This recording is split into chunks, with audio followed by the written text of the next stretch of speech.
What's going on? I think we're waiting for more people to come. Oh, I see.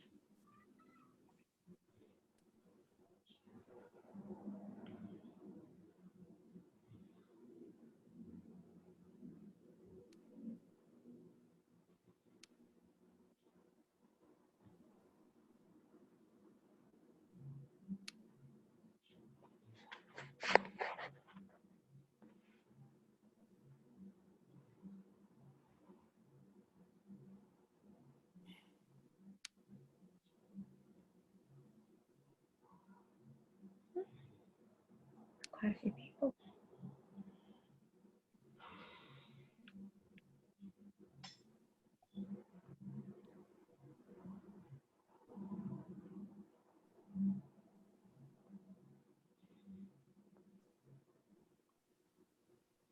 Okay, it's 6:35. All right. Hi, everyone. Thank you for coming, in a manner of speaking. This is part of an ongoing program called Research Refracted, which is a collaboration between the Brooklyn Collection at Brooklyn Public Library, Weeksville Heritage Center, Museum of Contemporary African Diasporan Art, and Archival Alchemy. I'm Michelle Montalbano. I am a reference librarian at the Brooklyn Collection, and Atiba Guy-Clement is our manager of special collections, also here somewhere. And just to describe what we're doing overall, the first session in this series was Joyce Leanne doing a performance art piece about archiving and a personal history of what archiving means. The second session we did was an introduction to archives with the Brooklyn Collection. Tracing Your Roots is about to happen. And then our final session, which will also be on Zoom at this point, is going to be Managing Your Own Archive. So stay tuned for more at the end. Just a few housekeeping things before we dive in. Make sure that your mics are on mute, of course, so that we don't have any interference while the presenters are doing their thing. And we will have a Q&A at the end, but the way that we're going to handle that is typing questions into the chat, which we will address as they come in. So with that, I'm going to turn it back over to Obden. And again, thank you. Yeah, thanks, Michelle. Hi, my name is Obden Mondésir. I am the Oral History Project Manager at the Weeksville Heritage Center. As Michelle mentioned, we have been doing these workshops since the beginning of the year in January, and in collaboration with the Weeksville Heritage Center, what we've been doing and have been doing for the last few years is the Legacy Project. And the Legacy Project has been a 3-year Mellon-funded program that has allowed the center to one, place a focus on the archives in our programming, to allow for workshops that include self-documentation, which is genealogy, oral history, and digital storytelling. And then the third thing is we've been able to create a internship program that challenges the lack of diversity that is in the archival field itself. And so today what we're doing is a genealogy panel / workshop in which myself as an oral history practitioner and our two panelists will discuss the importance of genealogy for Black, Indigenous people of color, some of the barriers that those folk have to deal with in uncovering their own personal history and family history, and tools that you can use and are available to you in regards to doing this type of work. So I've introduced myself, and I think it's better to have the other two participants first introduce themselves, and then we'll get into the program. Before Timothy and Jermaine start speaking, I think just to clarify the house rules, like in the chats, please put in your questions, because towards the end we will have a Q&A, and I will just look at the chat questions to bring those questions up. And I think from there, I'd love if Timothy, if you could introduce yourself, and then Jermaine afterwards. All right, peace and greetings, everyone. My name is Timothy Prolific Edwaujonte. I am a poet, writer, genealogist, organizer, and healer from Long Island and living here in Bed-Stuy, Brooklyn, New York. I am the child of Andrina and William, and the grandchild of Raymond and Anna and William and Claire. And I came into this work through the oral history presented to me as a child from my parents. And I was very inspired by my grandfather, Raymond Veit, who really lived his entire life wanting to understand where his ancestors came from, both on his African side and his European side, knowing that he was the grandchild of a German Jewish immigrant, as well as the child of African Americans as well, and really wanting to know where our people came from. So I inherited this hunger from him, and this has been really my life's work since I was a child. And I really came into this work in college under the guidance of Professor M.W. Payne at Hunter, and have been living this work directly in genealogical research and artistic practice ever since. Hello, everyone. I'm not sure if it's showing my face or not, but my name is Jermaine Dennis. I am from the New York Public Library. I am a young adult librarian at the Baychester branch. How did I get into this work?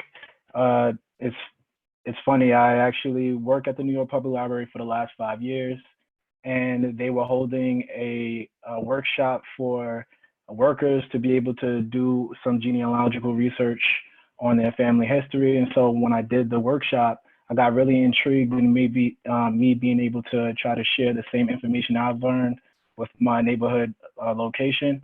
And so in doing so, asking my supervisor if it was all right for me to start doing some workshops. Since for the past 2 years, I've been doing workshops at the local branch level at the New York Public Library, and doing so and coming across the information for my family and helping other people find information about their family and their genealogical history has been very rewarding for me. So, yeah. Okay, great. Thank you for those introductions. I really appreciate them. And moving forward in this, I first want to discuss. Obden. Can I introduce myself? John Moore? No. John, Okay. could you wait until afterwards? Okay, very good. Yes. Thank you. Yeah. Continue on with this this panel discussion. I think is really important to talk about the importance, like the why we understand it's important to do genealogy work. In my case, or like why is it important to do genealogy work, and how did you like really start getting into it? And like in my case, I've taken out some time to do this work. I am Haitian American. Both of my parents were born in Haiti, moved to the United States in the mid 1980s. And in regards to the work I've done genealogically, it hasn't been much aside from the oral histories that I've collected from my parents and aunts and uncles. And one of those reasons is because of the records that have been available. It's very difficult to come across them. For a lot of my life, I was not fluent in Creole or French. And while discussing my background with my aunt specifically, a lot of the documentation that we do have has disappeared because on both sides of my family, they've been incredibly itinerant, which is to say that like they moved from house to house, and like what I understand is a lot of our family information were in Bibles, which have been lost from time to time. But Tim, if you could continue and like tell me how you really got into this work and your experiences with that. So as I mentioned, also shout out to my mom who's here. Part of how I got into this work was really just spending time with my family, like as an only child, surrounded mostly by elders and by grown-ups. For a long period of time. My cousins came much later. I would really ask questions about like where our family was from. And since my parents really wanted me to understand what it meant to be Black and in this country, I had to understand like racial politics very early to even navigate my family, because there are people who were very light, people who were brown, people who were dark. So to really understand that we were all one people and where we come from, part of that work began just very simply in just asking questions about who we were and where we came from. Well, you said we've been on Long Island a long time. What does that mean? And by the time I hit college and had to do this presentation, taking a Black genealogy class, is when I learned about how to fill out a pedigree chart and not just a family tree, and what it means to be able to trace the records directly. And that's a lot of the work that I did very early on that I've been able to carry those practices through. What I've been able to trace is my family in the American South, which I knew from the oral tradition of my family already from the things I had been told, and was able to confirm those things, that people were born in North Carolina and in Virginia, but also in Barbados and in Grenada, and understanding those links to my Caribbean family. And I'm really grateful that the former British colonies have a lot of genealogical records free online, as opposed to like American records where you have to like pay for vital records. Many of those records are complimentary over the internet, where you can actually look at a digital representation of a birth certificate or a baptism record or a marriage certificate to do a level of verification that is a lot more painstaking here in the States. So that's one of the things that I think I've also really been blessed with, is like highly diasporic family. And each of those inroads I'm able to pursue, I'm able to find a different level of documentation. When you're a Black and Indigenous person in this particular society in the United States, one of the greatest difficulties is dealing with like the wall of enslavement, of looking past 1865.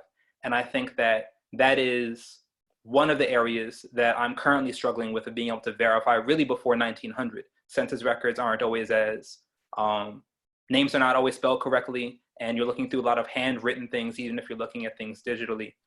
So a large part of like the work is sitting through late hours in front of a computer or in a library, and doing the things that a lot of people find to be boring, which is just sitting and looking at records and saying, well, what else can I find? And how long can you exist in that rabbit hole? And I'll speak a bit more about that later, but a large part of it is like really looking over data. But the more enjoyable part of it is, and the fun part of it is, sitting down with family members and interviewing them. And if they let you record them, I'm thankful that I was able to record my grandparents like 6 or 7 times before they passed, and one of my great aunts as well. And that's a wealth of information that I've been able to use. When pursuing documents, I would go back to those interviews to point me in the right direction. I would ask them the same questions 6, 7, or 8 different times in 6 or 7, 8 different ways to try to see if the answers would line up and to see what I could verify. And, you know, it's one of the things I've taught my students when talking to them about genealogy. And they're like, well, you know, I don't know everyone in my family. I can only fill out 3 people in the family tree. And one of the things that Professor Payne had mentioned to me is that it doesn't matter if you can fill out 100 people on your family tree or pedigree chart, or just 1 or 2. It's about the level of depth that you have and the number of stories. Our ancestors are as alive as we keep them in the stories that we remember. And we can have all of the family trees or ancestry or familysearch.com records filled out. But if we don't know the stories of what we've actually inherited from them, the richness of this particular experience doesn't really exist.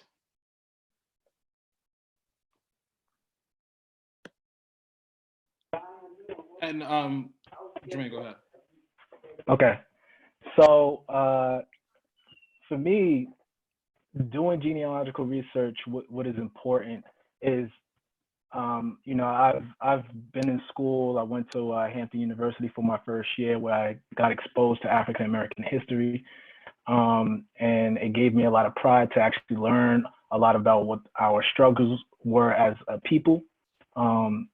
And then, you know, I went ahead and transferred home to SUNY Albany, where I continue to take Africana Studies courses and still kind of learning the history of African American people and African people of the diaspora. But then I wanted to understand, as I got into those genealogical classes or workshop with New York Public Library, about my own family history. You know, you always have this broader sense of what is, you know, what we have endured, what we've overcome, what type of resilience that we've exhibited through this history in America, or whatever country or area or region your family is from. But to actually go and actually learn the history and depth of your own family is truly amazing.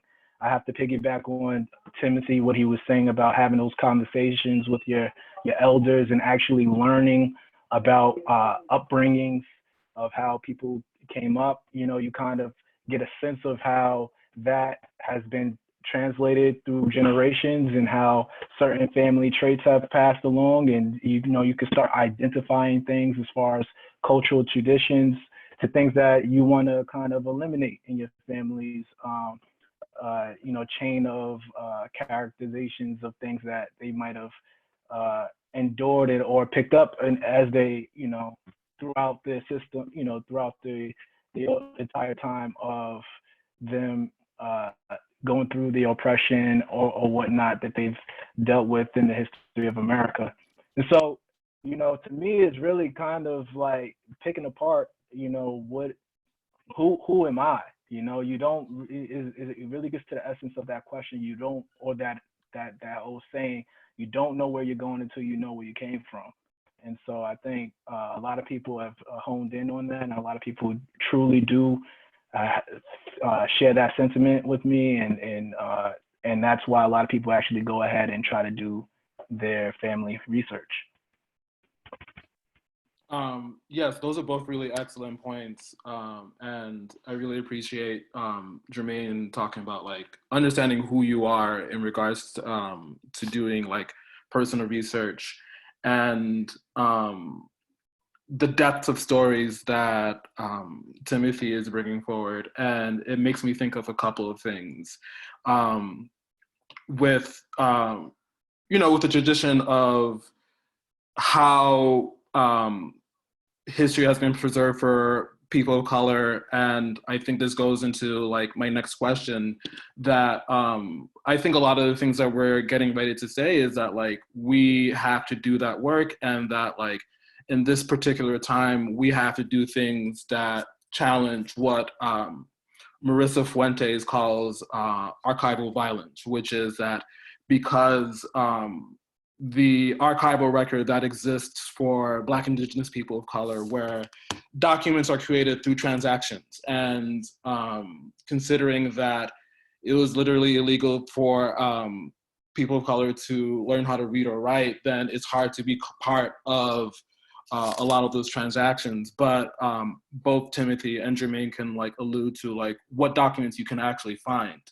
But I think it's important to like understand the importance of like collecting family history now. So I think Timothy alluded to it, where like he is talking to family and like doing that investigation, and that Jermaine is doing the same. So I think the question that I'm leading to is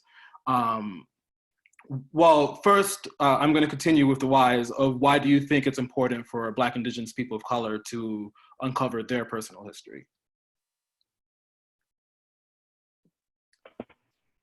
Tim, do you want to go first? No, you got it, man. All right, cool. So one thing that I definitely have been starting to pay attention a lot more to as to why people should go ahead and try to uncover their family history is the discussion and the controversial discussion, as people have posed it, as for reparations.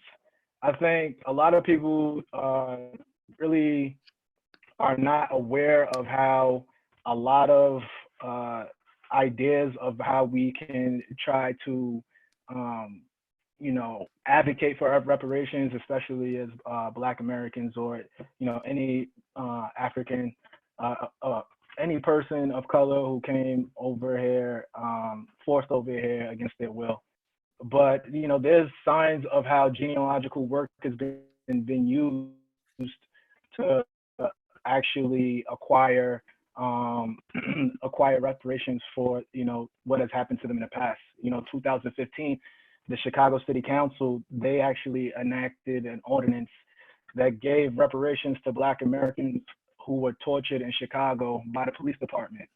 And in order for people who were to try to receive awards for that, they had to prove that they were victims or their family were victims of such, discrimination or oppression.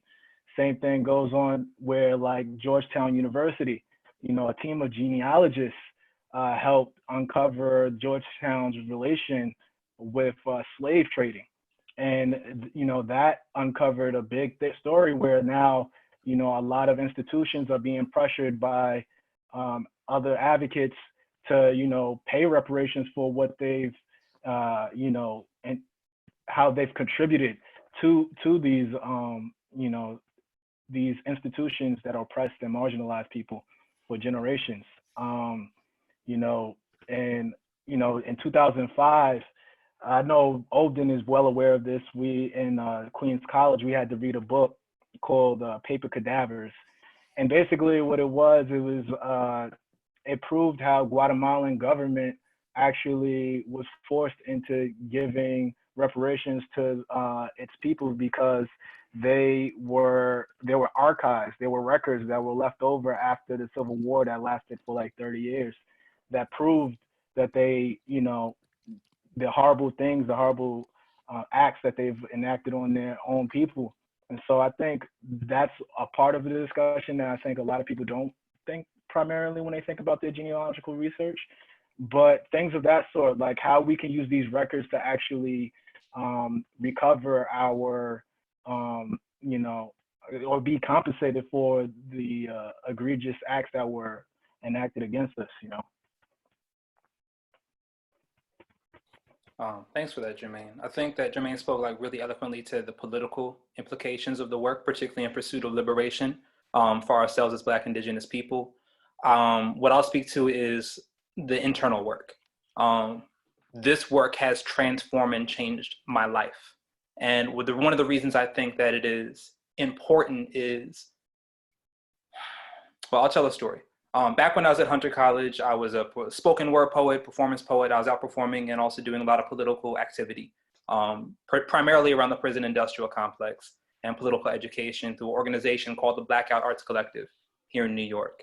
And while doing that work, there are many ways I found myself feeling like an outlier to my family. And as I began to do this research, I just uncovered one of my great-grandfather's obituaries. He passed away the same year I was born in 1981. It's my father's grandfather, Frederick Eversley. And when I read this obituary, I was like, wait, I saw myself. He was active in the East New York political machine. He helped Shirley Chisholm run for her first congressional seat. He was the last living owner of the Dutch House over in New Lots. Like, I started to see all these things he was connected to. He owned a jazz club, the same ways I was involved in underground hip hop and an emerging art scene here within New York City around spoken word poetry. He was involved in the art scene of his day. He was involved in the political causes of his day. And I was able to make this through line within my family to this calling of social justice, as well as artistry and political consciousness through the contributions of a Bayesian immigrant who I didn't even get to know. We only shared this earth for 1 year.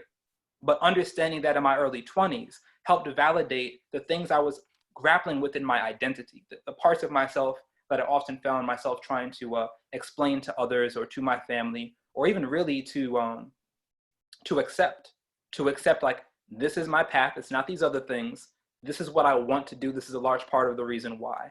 And I think a part of that path to self-acceptance can come, and it doesn't have to only come, but it can come from this particular knowledge, from learning and uncovering these stories, whether you find the stories through a document or through a 3-hour-long interview with an auntie. This information can contribute tremendously to how we see ourselves. So as I began to embark on this work, one of the things I really began to consider is, well, let me start very early to think about the legacy that I want to leave behind.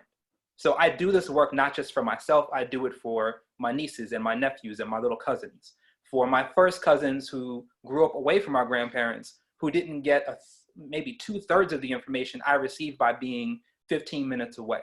So this is information that I share with my family. My mother and I talk all the time about our ancestry trees and documents that we have, trying to figure out which one of us has a particular family Bible. This is information we continue to exchange.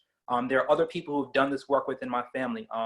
My late Auntie Linda, my late Aunt Ali, like, they were doing this work. And while doing this work, they uncovered massive amounts of documents, some of which I have access to, some of which I don't. But knowing that I'm in this continuum of people who have been investigating the history of our family has been empowering and has allowed me to be able to accept my role in this continuum of liberators, of artists, and of just gatekeepers of our family traditions. And if that's something you feel called toward, it's something I say to step into. If all the records aren't for you, then at least having access to the stories can enrich your life in ways that you may never expect. That's very well put. I think to go between this, the personal and political reasons of why it's important to have one uncover their own family history. Jermaine, initially you started mentioning this idea of reparations, and the concept of reparations is modern. It happened more specifically, I would say, after World War II, in regards to like restoring what was been taken away by other communities. I think initially of Japanese communities. Those are the Jewish community that were affected by the Holocaust. And in regards to African Americans, the issue is that while some people consider the transatlantic slave trade as like the initiation of modernization, when we think about reparations for people of color or for Black people, the question is like, it's supposed to repair or to return to a time before harm was enacted. So because of the slave trade, there's not really that time that has existed. And in regards to doing genealogy, it could be considered like this form of personal reparations, because like one of the first things that's lost, or something that was lost through the slave trade, was family. This concept of kinship. And it's evolved in multiple ways where people weren't immediate kin, but like, became part of a particular community in one way or another. But I think to have that in between in regards to reparations, like to do this personal work is kind of to recover your own past, and like is another form of reparation. So I like this idea of like becoming the agents to uncover your past so that people in the future can like also reap the benefits of that.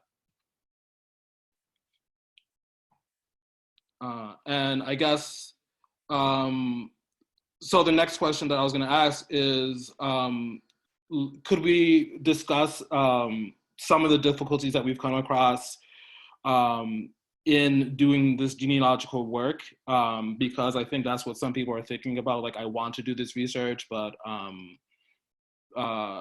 there are difficulties I've come across, so I'd love to hear from two practitioners about this.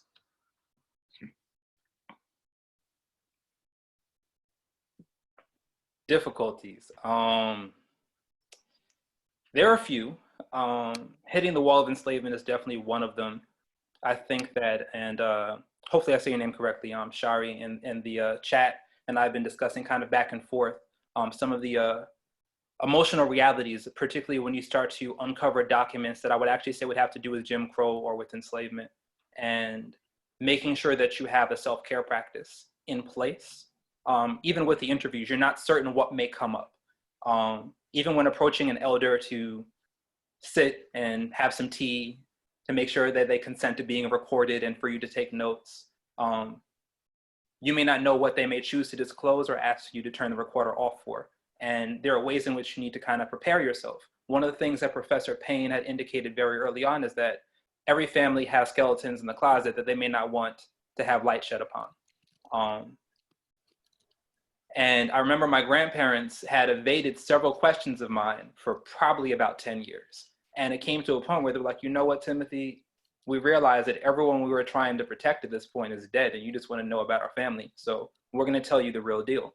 But you may not get that level of grace, or you may not get that level of grace with everything. So ask the hard questions, but also be prepared. They may not like the questions you ask, and you need to make sure that you have some kind of way to be able to deal with that, to be able to respect, if they choose to erect a boundary, to not try to bulldoze that boundary, because you want to make sure that you still keep that relationship with that loved one while doing this research. Sometimes the persistence will just wear them down. They're like, well, you really want to know this information, I'll share it with you. Or in other cases, the persistence won't wear them down and need to consider who else may you need to interview to get a different perspective. In regards to anyone in the diaspora, one of the real and unpleasant realities is some of us are involuntarily of mixed heritage. Like I spoke about a great-great-grandparent who is German Jewish, and he consensually married a Black and Native American woman here in New York. That is not the case throughout all of my ancestry. I have ancestors who are very prominent landowners in Barbados and in Virginia. And it is very easy for me to find access to their family trees, which can auto-complete back into like the 1300s in Europe, because they're wealthy and they're white and they're men and they own slaves. So because of that, it can be really frustrating. And I've written poetry to like try to process and deal with this. I'm like, wait, I'm sitting on ancestry and this tree is auto-completing, but I'm trying to find my family members, in particular, like registers on plantations, if they're even accessible to the public. So these are some of the things to be prepared to deal with if and when you trace your family back to 1865. But part of tracing that family back to 1865 and beyond, or if you're looking at enslavement here in New York, where some of my family was held in bondage in New York, you're looking at like 1820. What records are there to support like their existence? And in genealogy, one of the difficult things is if you don't have access to vital records, it's almost impossible to prove a person is who they say they are. It's almost impossible to prove your identity. And sometimes those records didn't exist. My grandfather, who just passed 2 years ago, he was going on a cruise to the Caribbean. We learned he didn't have a birth certificate issued when he was born in North Carolina. I didn't have one issued in Nassau County, and I was born in 1981. And these are things we had to obtain from the state. So everyone is not always afforded the type of vital documents that we expect, even if the state has the record. You may not have access to it within your house. And there are, particularly in terms of getting vital records, there are financial realities to keep in mind as well. Genealogy is a major business in the United States. It is a multi-billion-dollar business for the state and private entities. And because of that, if you're trying to get a birth certificate of a great-great-great-grandparent, be prepared to pay in excess of like $150 because they're going to charge extra money the older it is, because they understand it's for genealogical research versus replacing your own, which might cost $60 or $75. So these are some of the things to kind of keep in mind. And when doing a cost-benefit analysis of some of these online resources like Family Search and Ancestry, whether they're paid or free, that is one of the things to take into account. How many documents can you get access to for a subscription fee versus having to pay various states for physical copies of documents? If you have access to family members that have those vital records, I was very lucky. My grandmother had everyone's birth and death certificates and their marriage certificates or photocopies of them. that's wonderful. If you don't have access to those, or if you come from a blended family, I have students who are adopted. I have students who have one parent they have never met. I was letting them know, it doesn't mean you cannot do this work. It just means that you're going to deal with some of those less pleasant realities a little sooner than some others may have to. So there are ways in which you need to work to figure out how prepared am I to have these conversations and how prepared am I to deal with those obstacles. Right. So just to piggyback off of what Timothy said, or he mentioned, which I believe was very eloquently put, to be quite honest, the records and the documents to recover are just not widely available for Black, Indigenous people of color. And that's just the simple fact of it, because we weren't considered people, unfortunately. And as like he spoke of before, in 1870, there's a wall that we as Black Americans especially have hit when it comes to census records. In 1870 was the first time we were even considered people. And so that's when they started to document us in the census, at least as a whole, because there were free Blacks during that time prior to the Civil War, but most of us weren't free. And you know, before 1870, when it comes to census records, it's almost, you know, it's a very damaging experience, especially if you're not able to come across any information. But there are other ways to kind of circumvent those barriers. And, you know, they have things like slave schedules, which is another thing to kind of consider, right? Like during that time in the 1850s and 1860s, they actually took census records, or I would say inventory, basically, of, you know, slaveholders who had, you know, plantations, and basically, you know, who was on their, you know, on their fields, or who were their responsibility, and basically just take a record of how many slaves that they had, and then also their ages and just their first name. So, you know, we don't have a lot of records, which is probably the most, you know, again, disheartening experience when you're doing genealogy, your genealogical research. But, you know, hopefully there's ways that you'll be able to circumvent it. And yeah, I just think that, you know, trying, and again, credit to Timothy, what he was mentioning is just self-care, kind of preparing yourself, you know, arming yourself with the knowledge of the history of our people. And so when you go ahead and try to do your research, you're not going to be such, you know, you're not going to take on such a, you know, a hurtful and, you know, traumatic experience as much as, or you can prepare yourself, you can brace yourself as much as possible when you have that knowledge and you kind of understand. And then actually just take on the challenge. Like for me, it was, you know, oh, this is just getting a little interesting puzzle for me to kind of figure out. So, you know, I took it as a challenge in trying to recover. But yeah, as far as the difficulties, you know, Tim hit it right on the head. Thank you to both of you. And at first, there are a lot of really good comments and questions that are happening up. So I'm excited to like get to this Q&A. I think I'm gonna ask what will be like my last question of this portion. And then from there, I'll discuss like how oral history can help you in this, this process of doing genealogy research. So basically like the ins and outs of doing an interview, like how to do the project, and all of that. And then for all those who have been asking in the comments, Jermaine will do a live demo with a participant today. So he'll do his screen share. And after that, we'll have the Q&A. But the last question I wanted to get to is that we just talked about the hurdles that comes when you're trying to do genealogy research with like documents that are available and documents that are not available. But one thing that has popped up, and something that Weeksville have done, which is DNA testing. So like using DNA testing to understand what your heritage is. And in a prior discussion that we had, we talked about how this can, one, be a tool, but also be a hindrance. So I'd love for both of you to like talk about that.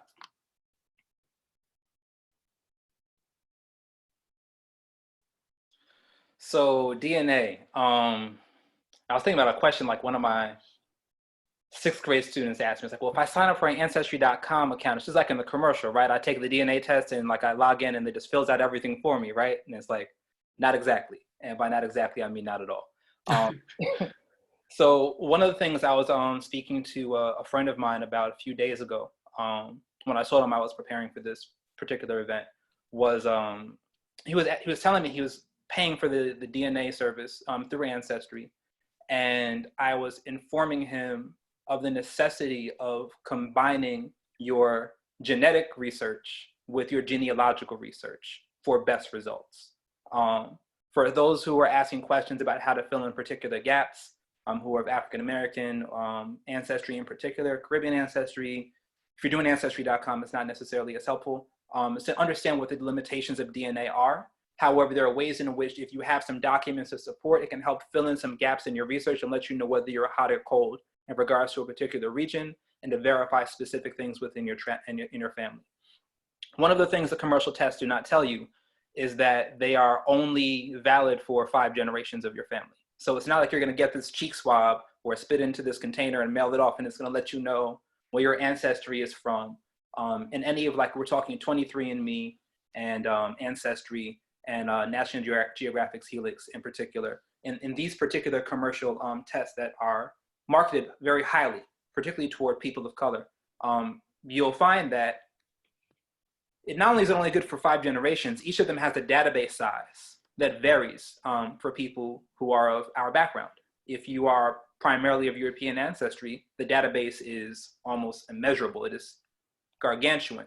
23andMe for people in terms of like DNA on the African continent may only have like 8 to 10,000 samples. I believe Ancestry is somewhere in the 20,000s, whereas looking at African ancestry, there are over 300,000 samples. So understanding like what it is that you're paying for, it is low cost and highly accessible for a reason. And we have a comment in the chat talking about how African ancestry is a better genetic test, but I was also listening to, and I highly recommend the In Those Genes, GENES, I'll put it in the chat podcast, which speaks a lot about genetic research and DNA testing as it pertains to Afro-descendants, and particularly being able to evaluate which test to use and how to compare the data from those tests. For when you're looking at, not to go too far into the nerd vortex, at mitochondrial DNA versus nuclear DNA, the period of time that is accessing for your ancestry is different, and you can also have varying results because not every strand of your DNA is exactly the same. You and a sibling may have different results. You may receive different results from the same company if you take it twice, or from 2 different companies. So looking like, okay, this DNA test from Ancestry.com says I am 33% Nigerian, let me go get my flag. That doesn't necessarily hold true in that regards. But it does give you an idea of what are some of the places based on their database where people share your genetic makeup exists currently in the world as they are now. We're not speaking about places in the world as they were 100, 200 years ago. We're looking at a database of people who currently share your DNA. There was a question in the chat regarding Native American ancestry. And for DNA, this is also where I would say we can look at Elizabeth Warren as a cautionary tale, where the 1% that is also mentioned, or 2% or 5% of indigenous ancestry, does not necessarily give you claim to a tribal citizenship. And there are people all across the country who get that 1% and start sending emails to various tribes to say, well, how do I sign up? My DNA test says I'm 1%. And when you're looking at tribal citizenship and markers of indigeneity in Native American society as it currently exists, DNA is not the marker for that. It is whether or not that community and the members of that community claim you, because it is a reciprocal relationship. You may have a specific level of ancestry, but that does not mean that you are born into the culture and the traditions of that place. Now, if you understand that you have this ancestry and you want to go visit some ceremonies, get to know members of the tribe, these are choices that you can make, but you would have to build those relationships the same way that you would need to make sure that you have a relationship with a family member that you choose to interview, and that the first time you speak to them isn't, hey, I'd love to talk to you about where our family is from. We've never sat down and spoken prior to this. So what are the ways in which you can develop these relationships in a way that is honorable? And for the DNA test, I think that very often people feel like it is an expressway to learning about your heritage, particularly if you have this longing. And as Afro-descendants, very often we have this longing to be able to reclaim what was taken from us, and Jermaine spoke about that earlier, and DNA feels like a way that we can do that. And I'm not saying it's not a way we can reconnect with the continent that exists within our imaginations of what it means to be an Afro-descendant, although what we find may be very different from what we imagine.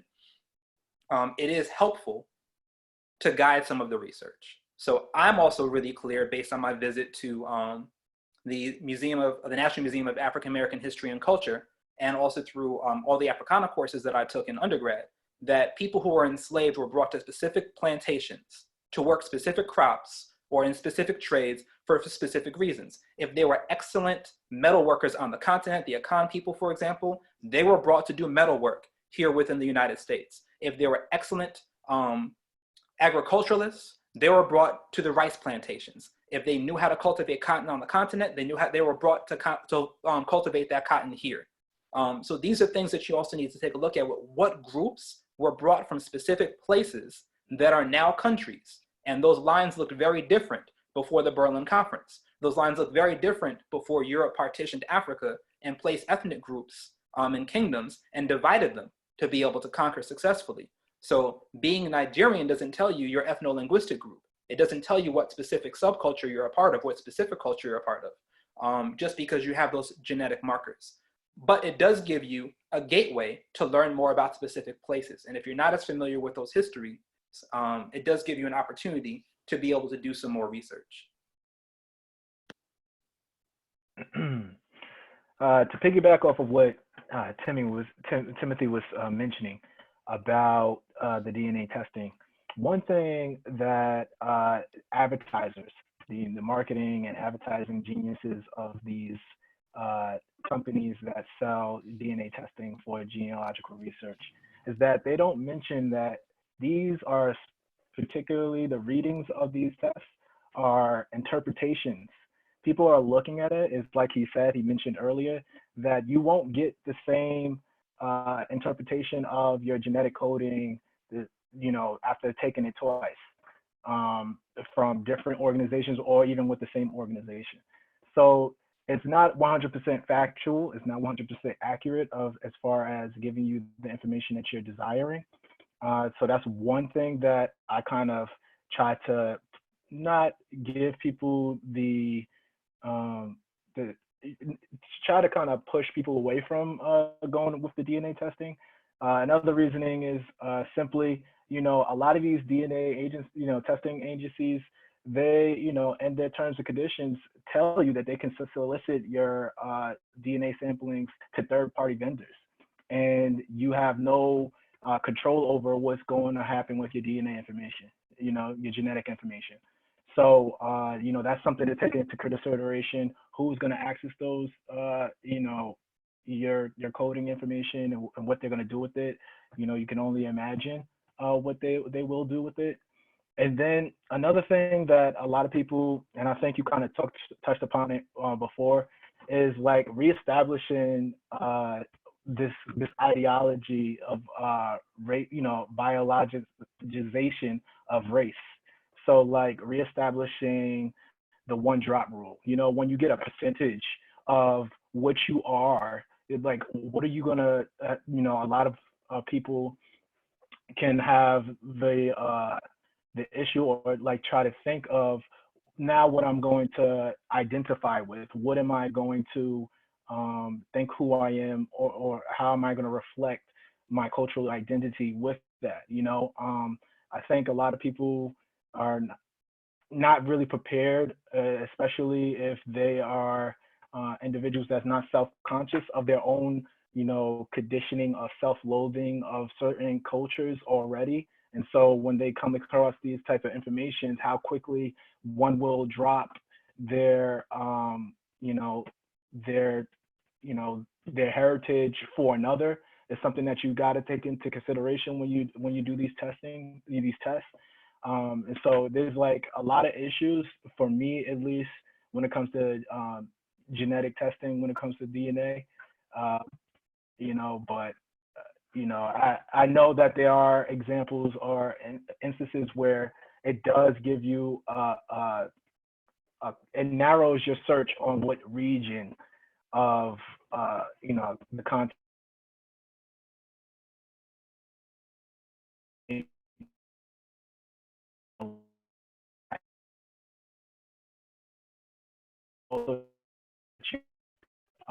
Aware of what it can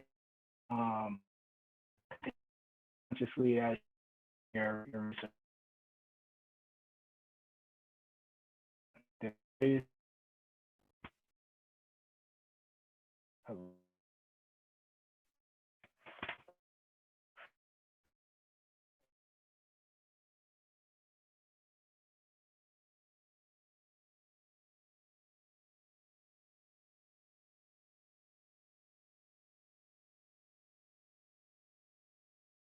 I think we may have briefly lost. Hello, did I freeze or something? Yeah, you freeze, but I think you're good now.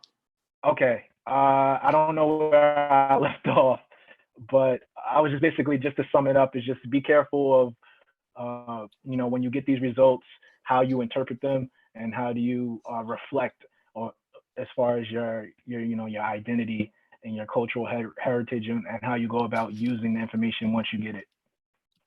Okay, great. Where you going? No.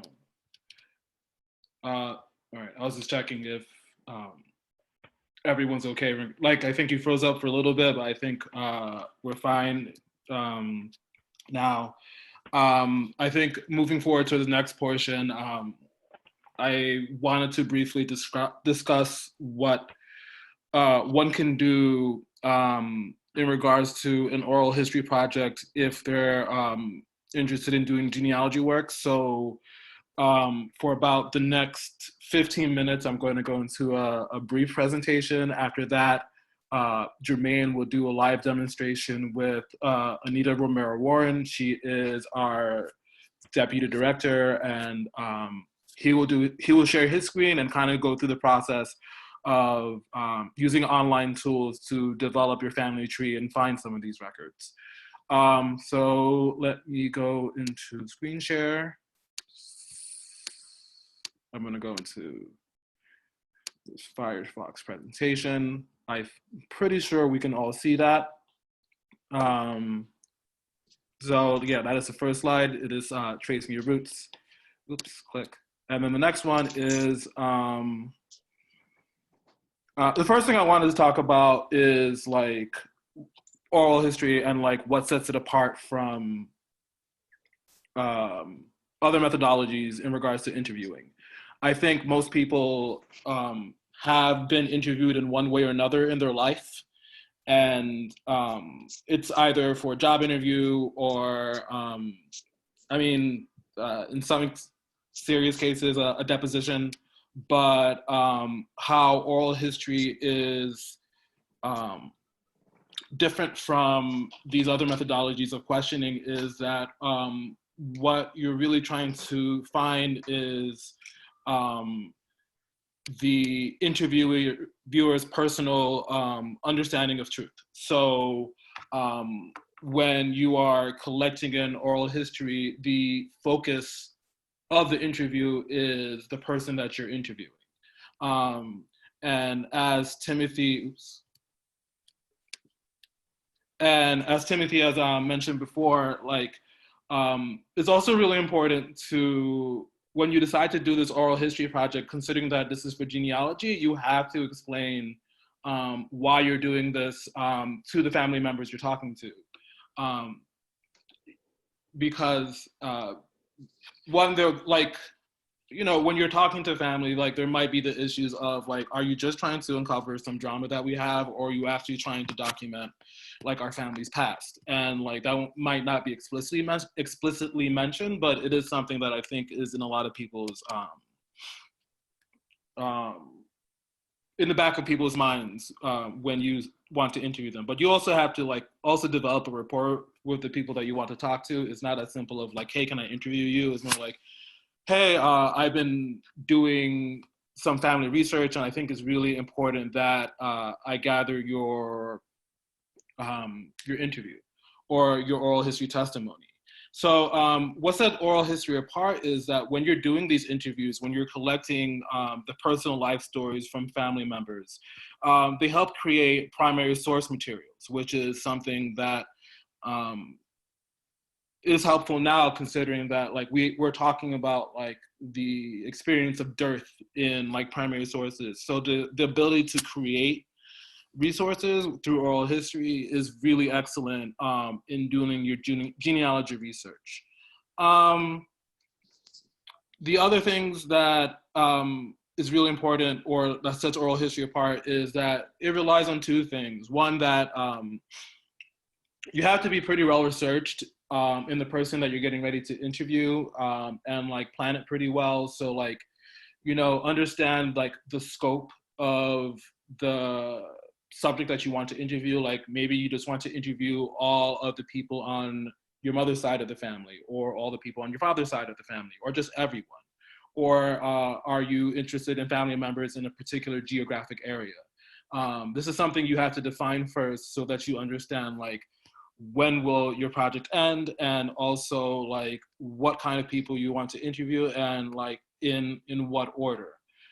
In regards to the order, I can say that it's usually best to interview the oldest person that you know, just because there is the risk of losing said family member. And like in my practice, I've on multiple occasions I've started projects, and like people that were getting ready to interview like pass. It's just something that happens. So so one of the first things I say is try to interview the oldest people in your family first, but also start with the people that you're closest to. So like your father, your mother, or like, you know, someone that you're already close to, so that one, you can get like good practice at it, because oral history, or becoming an oral history practitioner or an oral historian, is a lot about practice, just because it's a inexact science. Like the way you interview one person is going to be the way you interview that one person. So like getting like each situation is very different, and like developing a flow with that person is also incredibly important before and during. It's having topics that you want to talk about, but not something that you're going to adhere to just because. I've done tons of research on like the participants that I'm getting ready to interview, and like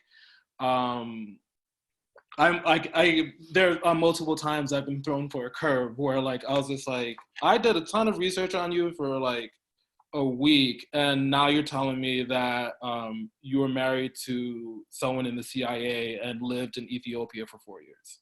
So now we have a new trajectory of like talking about that experience. But the other things I wanted to mention is that like it is a slow and focused process, so it takes some time. There's usually a back and forth in like getting ready to do the interview of a person, even if it's family, or maybe especially if it's family, you might get a lot of cancellations. And then as far as being an interviewer, you have to be very comfortable with nuance and complexity. Like the way someone understands something is different from how you are, and like to be open to that, especially in regards to the retelling of events, I think is important in gathering an interview. So it's almost like you have to be critical, but like not judgmental at the same time. Like there are things I've heard that I didn't agree with during an interview, and I was just like, this is still this person's perspective, and I want to collect this oral history. Like when I stop the tape, I'm going to disagree with them and say like, hey, I didn't feel like that made, I'm not kosher with that. But you are still trying to collect that person's personal truth. And then you also want to preserve the interview in a way, well, you want to record it in a way that can be preserved. And what that means is that you want to do the interview with with imagining a third person in the room, and that third person is like a descendant or anyone 100 years from now that will listen to that interview and understand everything that's happening. So like if you are interviewing your mother or a very close family member, you want to have dates, you want to have full names, you want to understand relationships, you want to basically get like a lot of details and data or even metadata during that interview, so that like if I were to listen to it, I understand what's happening, and not like you don't want the story to be something that's inside or something that only you and that person can understand. And then the other thing you want to do is make sure that like this is available to others in one way or another. So like once you have completed this interview, you don't want it to stay on your phone. You want to copy it onto an external hard drive. You want to put it in a cloud. You want to think of ways that you can disseminate this information so that other people can listen to it if that's what you like truly want. So like there are multiple ways to do that in this time. There is SoundCloud. You can create your own YouTube channel. You can put it in Dropbox and share it with like particular people, or you can donate it to an archive. So there are a lot of ways to disseminate and share this information. I have about 6 minutes. So moving forward, like interviewing techniques, which it takes some time, as I mentioned before, like to become a practitioner, but I think it's something like riding a bike where while every person you interview is different, like the method that you go about doing this work is always the same. Like make sure you're well researched, make sure you have a series of topics that you want to talk about, but make sure that you're very flexible in what will be spoken about. But also know what you want from the person that you're interviewing. Like if you want to talk to your father about his experience in New York or working in a hanger factory, because that's what my dad did, then like try to stick to that as much as possible and realize when you're getting away from that point. There will be moments where the person will lead you to something more interesting, and like that is a consideration you have to take during that interview, but do keep that in mind. Like you are an interviewer, you are not a recorder. You are not someone who's just going to listen. You are a part of this conversation, and like it is your responsibility to direct it to where you think it needs to go. Like the person is the expert in telling their story, but you are also like framing it in a particular way. So parts of interviewing technique is always make sure that you explain the focus of your project so that the person can help you out as much as possible. So ahead of time, please like share an agenda with the person. Like don't say, hey, I'm gonna come in and interview you on a Tuesday. It's more like, hey, here are a list of things that I want you to think about leading up to this interview. And that makes the conversation a lot more fruitful because memory is very tricky. It is not a vault or a bank where you can just get what you want. It's almost like a river where you're like reaching in for the sand, and like what you grasp at that time is what you can talk about. So like the more a person has to think about the questions that you're getting ready to ask, the better the interview is going to be. And also it kind of develops a level of trust where the person was like, all right, this person's going to ask me these questions. And, or like I've had times where someone's just like, I see this question you're going to ask, I don't want to answer it, I don't want to talk about it. And I'm like, that's fine. I've had moments where I still ask the question, but like the person's like, you know what I said? And it's like, I'm sorry. And then you move forward. The other thing is, I think one of the more important thing is questioning. So make sure that your questioning is in chronological order. Like try to start from the beginning and continuing moving forward. But do know that conversations don't happen like that. Like very rarely does someone go from like 1947 to 2020 is like 1947. Oh, then something happened in 1965, then 1954, 1980. And like sometimes it goes all over the place, but it's your responsibility to like keep the person on track. So make sure your questions have a chronological order to it, but again, be flexible with how it goes about. Another really important thing is that you want to ask open-ended questions. Open-ended questions are basically like, tell me about your day, as opposed to, did you wake up this morning? Which is a yes or a no, and I think it's always gonna be a yes. But open-ended questions allow for a person to tell a story, and that's what you're going for with an oral history. You want not long-winded, but you want long answers to your questions, because like, you know, it warms the person up. It has them like really thinking about like evidence and facts that you can provide just through the stories that they're telling. So like understanding how to ask open-ended questions is really important. Another really important thing is silence. Being comfortable with silence is really important if you are an oral history practitioner. It is how I say like where the magic happens, because like most people are like, oh, silences are awkward. And I'm like, no, it allows a person to comport themselves and like think and then answer a question, as opposed to like immediately getting to whatever you're asking about. So be comfortable with silences, like sit with it, let the person like think for a time between questions. You don't have to fill the space constantly with words. Like let the silence happen, feel the flow of how things are going, and like usually people will continue talking during the interview. So like long silences is usually not a problem, just because people love to do, people love to talk about themselves. And the other thing you want to do like during the interview or before is to make sure that you provide a comfortable setting for yourself and the person. Like the person's going to be talking for a while, you're going to be listening for a while. Make sure that you've eaten, make sure that they've eaten, make sure that there's water. I would say on average, the interviews I do run between 1 hour and 10 and 1 hour and 30 minutes. By an hour, I can usually tell if I have to tell the person like, hey, let's stop for 5 minutes and like get back to it.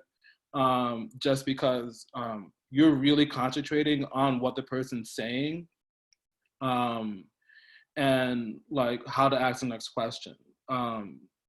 And that's gonna like chuck you out. So like also try not to do multiple interviews in a day. Like I understand like maybe some people have situations where like I want to collect all my interviews from family members in Kansas, and I can only be there for 2 or 3 days. So like that's how I'm going to do it. But do have that in mind, that like fatigue will be a thing while you're trying to do these interviews. And then I quickly wanted to go over equipment. It's kind of just, I can easily say that it's 2 things. It used to be 1 thing, but now we're in a time of COVID-19, so social distancing is a must. at the moment. And in regards to online resources, there is Zoom, which you can record conversations through this very easily. It goes into a MP4 format and like downloads into your cloud or into your hard drive, your choice. There is Google Voice, which is what I use. Google Voice is basically a service that is offered by Google. You have the person call in, you press 4 and you record the conversation. The problem with that is, the only problem with Google Voice is that it records in as an MP3, which is good because like a 2-hour conversation is 7 megabytes, so easy to share off. But the bad thing about that is that MP3s are lossy files, which means that they deteriorate over time. And also the quality of the audio isn't as good as a WAV format, which is a lossless format. So that's one of the issues with using Google Voice. And you just have to look it up. It's a free account and very easy to use. And then in regards to the equipment I usually mention, you can use your phone or a H2N Zoom recorder. Those are like high end and like really allow you to pick up really good audio, but like your average phone like can really do a good job. Just try to make sure that it comes out in WAV format. I have about 2 more minutes. And then in regards to topics for questions, it's you can have people talk about their early background and childhood remembrances. Like my favorite question to always ask is, tell me about the first home that you grew up in. And I usually don't make it more specific than that because I like to hear what kind of answers people provide. Some people will be like, well, you want the first house? Because like I lived in multiple places. I was just like, well, the first home. So like somewhere like, this is home, this is what I think about when I'm nostalgic. And that can be a good start. But talking about that, parents and family, neighborhoods and community, education is really good, work, and social life, children are great topics. Church, politics, hobbies, these are all really good topics to start and very easy to look up online in regards to like conversation starters with family members. In regards to genealogy, questions that you should be asking is how far back in time can you go with what's known about your family heritage? So like, just tell me the person you know furthest back, could you provide some names? You know, names are incredibly important in doing this work. Knowing where your ancestors lived is another important question. Who is your oldest known ancestor? Another important one. Like who in the family that you're connected to. So these are topic questions and genealogical questions that you can ask during your oral history interviews to get more information from family members. Let me see if I have another slide. No, that was it. So I would say like to finish up,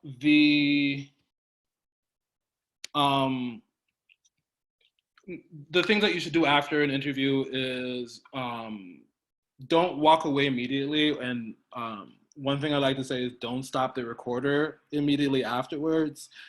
A strange thing that usually happens is that like people want to tell you like really good stories after they think the interview's done. So like usually I either linger towards stopping the recorder or I just like stop the recorder, continue talking, and then I have to hit the recorder again and have that person repeat the story that they told me before. You also want to have them sign a consent form so that like if you decide to share this with an archive, you have the person's consent to do so. And I think that's really important. And then also like sending a thank you note, because another thing that's really important about doing oral history work is creating a connection with the people that you're interviewing, so that like they can recommend you to someone else, or like be your reference. It's very helpful if you're moving on to like the next person to be recommended by somebody, where like, hey, hey Craig, I want to introduce you to Obden. He's your nephew, but I think he's doing a really great project. So please take out your time to talk to him about this, this, and this. Yeah, it provides you an in, which is like really important, because like as an oral history practitioner, like honestly, like you are trying to get information you're trying to get information from people that don't want to give you like everything. And like, it's like this tricky thing that you want to do, but like, I think if you have as much clout from other people where like this person's trustworthy, then like they will provide you the information that you're really looking for. Because one more minute, in my experience, I've interviewed people like, when I get the opportunity to interview someone like more than once or twice,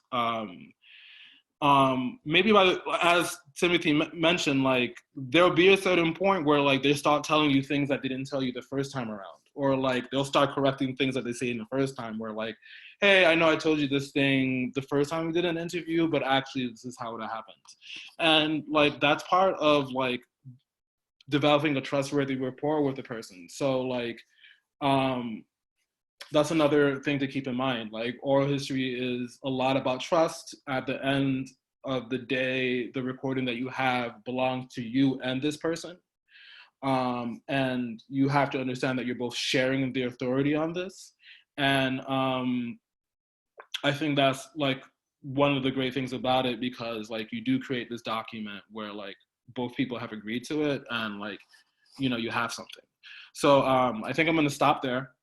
If there are any questions, after Jermaine's presentation, we'll go over them. But right now I'm going to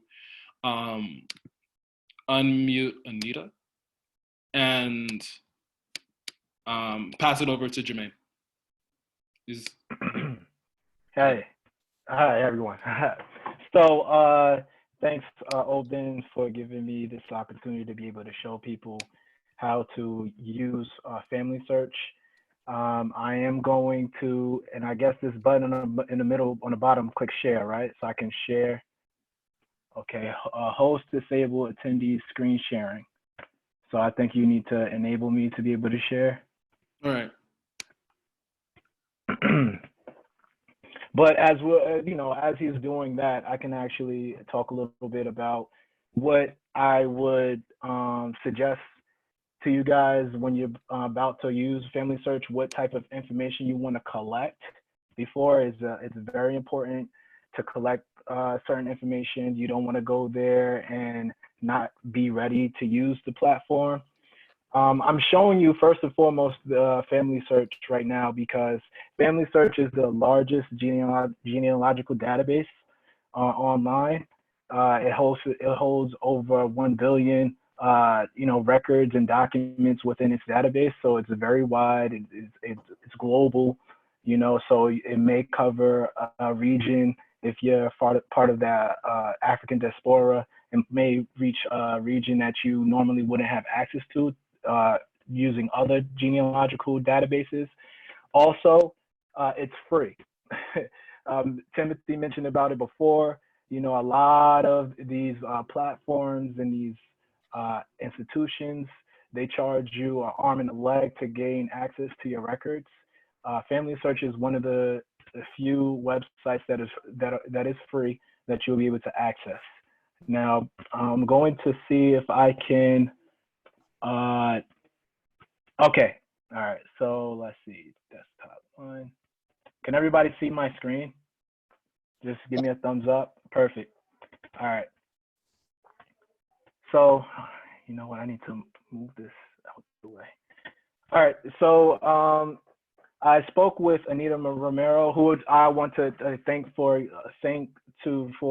giving her family information up for us to be able to do this exercise. So normally, once you have an account, you create your account. I already created one with her information. I'm gonna sign in.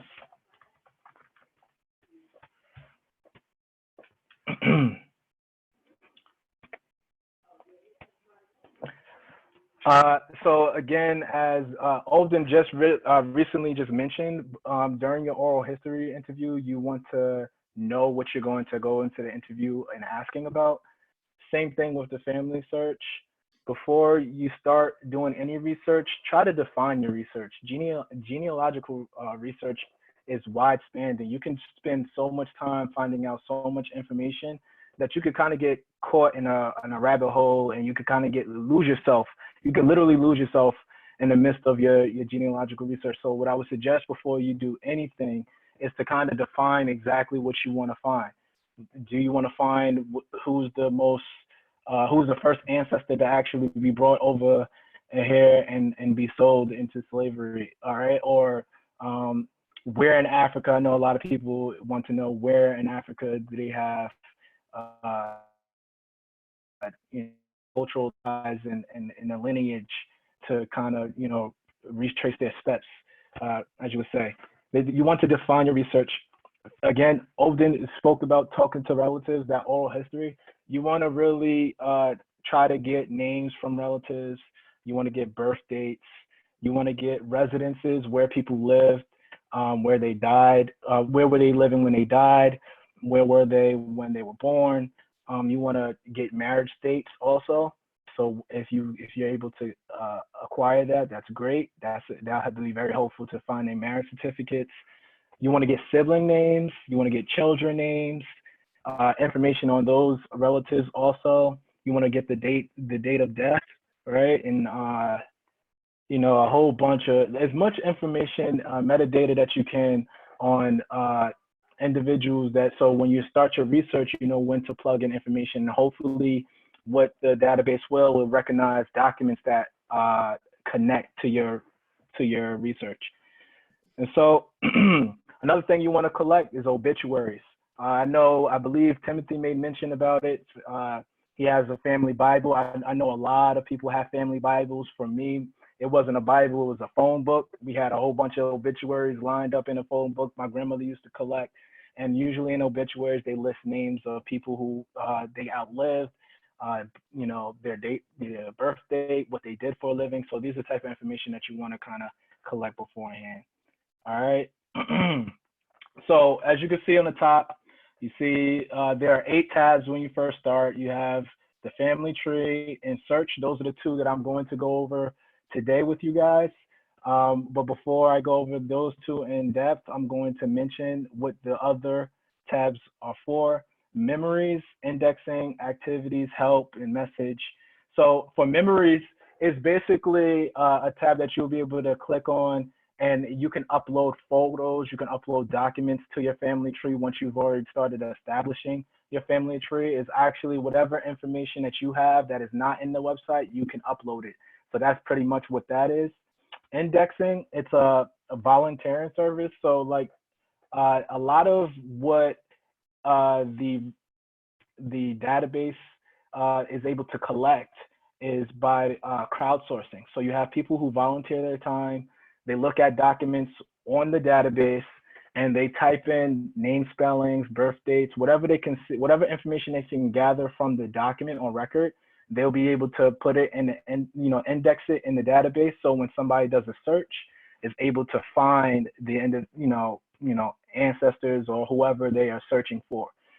Activities is simply, they give you family fun activities that you can go ahead and try out that can engage the younger generation and older generation into trying to be galvanized to learning more about your genealogical history. All right, this is probably the most important outside of family tree and search that I want to point to you guys, the help. A lot of people, for whatever reason, overlook help tab. On any website, any database, they have a help, and it always gives you best practices on using this website. They always give you tips and suggestions on how to use or navigate the website. So I always suggest to people, whenever you get on a genealogical database or research website, you want to look for the help so you can kind of get an understanding of how the search algorithm works, how, to navigate the website. All right. So now we're going to go to the family tree. I'm going to show you these two aspects of it. So the first one is the tree. I'm going to click on that. And so prior to this presentation, I was able to collect information from Anita. Again, Anita, thank you for sharing your information so we can be able to use it as a template. So as you can see, there's Anita's name. All right, this is her personal profile box, I like to call it. And underneath Anita's name, there is a ID number. Each person that you log in using the tree, the family tree, the pedigree, they each get their own ID number. The reason why that is important to know is that there are several people with the same names. And so to differentiate people, it's kind of like your social security number, right? Like you have a social security number, is unique to you. On this website, you have an ID number, is unique to your, it is unique to the individual's information, right? So now I'm going to click on Anita's name, and it's going to, and click on her name again. And this is basically her profile. Let me try to, I don't know if I can, oh no, this is just showing me other people. I really wish I knew how to get, oh, good. All right, that's out of the way. So here is Anita's profile. When you first set up your account, you input your birth date. They get all this information from you already. Life sketch. This is where you have an opportunity to actually just add a small little bio of the individual that you are inputting information about. You can add your own bio about yourself, but whenever you add new individuals to your tree, this is where you want to, spice it up, give a little a life to the character. The information you find, you'll be able to write a little synopsis about them. You scroll down, again, the name is already here. When you fill out the account information, you're gonna fill out what sex you are. They do have a section for LGBTQ individuals that it says, non-binary or whatnot. So you are able to still be able to record information that falls in lines with your gender identity. You also have, your birthday information. So when it says christening, I just want to point out that this website was organized or put together by the Church of Latter-day Saints. This is their website. They have an extensive record of christenings and baptisms and things of that sort. So if you were to add that information, you might be able to find your records to, your baptism records or your christening records and be able to attach it to your profile, which I think is very interesting, right? And then if the individual, well, she's living, so, there is no death date, burial. Here, you would add information. One thing that I would say definitely to consider adding is alternate names. Again, what the website does is when you fill out this information, it automatically searches out for documents or records that might fit that description. And so the important to write alternate names is that, I have a ancestor, my great grandfather. He went by Willie West sometimes. His name was William Wesley McGee, but sometimes he went by Willie West when he filled out documents. Sometimes he went by Willie. So it is important, or William, just straight William West. So it's important to make sure that you have as many alternative names as possible so it can try to generate suggestions for you. So here, you know, Anita has a very unique family. Like all of us, we might not have parents that have been married. So that's why you have the separation right here. Her father and her mother had her, but they had other spouses. So they're not married. So, you know, in those situations, you'll be able to add a parent and make sure that they're not connected through marriage. So when you do your pedigree, you'll be able to find more information. And so this is pretty much how you would start. Now, say if we had a spouse to Luis Rivera, which we do, but I'm not going to enter her information. I'm just going to show it right now. You know, how information can be added. You know, you type in first names, the maiden. Now, if it's a woman or someone who is married, you want to put in their maiden name here rather than the name that they married into, right? You have this you can fill out. And all right, so here's an important piece that I want to point out. When you're typing in your birth date, if you don't know the exact date, I would suggest that you put probably the month and year rather than the exact date. Or if you only know the year, just put the year in. Anytime you put a specific exact date, what it does with the algorithms, with the database, it only looks for that information. So if you're not absolutely sure about the, you know, what you're entering, it's better to leave it blank than to put something that is incorrect, because then it will restrict your capabilities of finding your ancestors' documents and records. Right? Birthplace, again, very crucial thing to about your ancestors. If you know it, you know, you put down, you know, their birthplace, death date, you know, all different type of things. And once you do that, it will generate an ID number for the new ancestor that you added to your family tree. All right. So moving along, I'm going to go back to the family tree.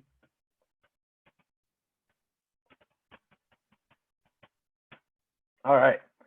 So what I have done with Anita, she has given me information about her father and her grandfather and grandmother.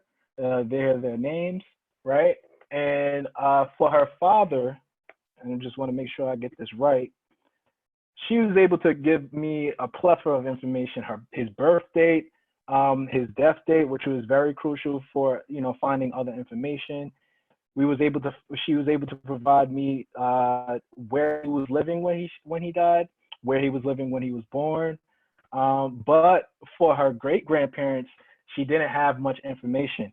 When she gave it to me, she gave me their names, where they were born in Puerto Rico, and where they died in Puerto Rico, and children names. That was to the extent of information I was able to have.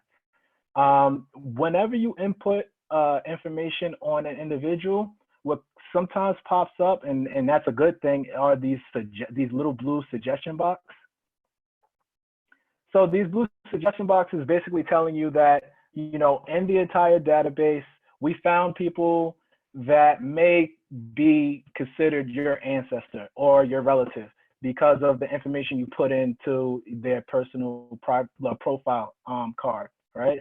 So you can always click on show all, and you will see all the recommendations that they provide to you, right? Let's see.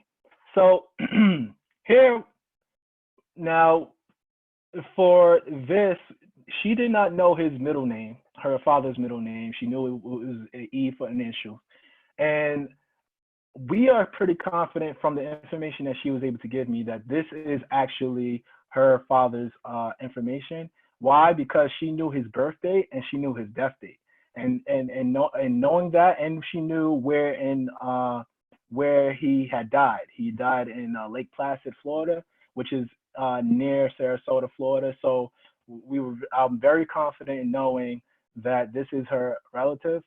One thing that I would like to mention before you absolutely make sure that some information that you have found, whether it's a record hint or not, is that you have multiple things or factual information that you can concur or that you can validate that this is the person that you are looking for, right? You don't want to accept somebody that might have had a burial site in Tennessee, if your relative never lived in Tennessee or never, didn't die there, right? So you want to make sure that you have at least 3. I would say at least 3. The most you want to shoot for 5. That's like the rule of thumb.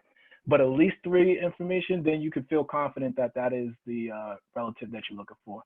So we're going to click on Luis Enrique Rivera. Just want to show you something. And this is like, pretty much information that they have indexed within this website.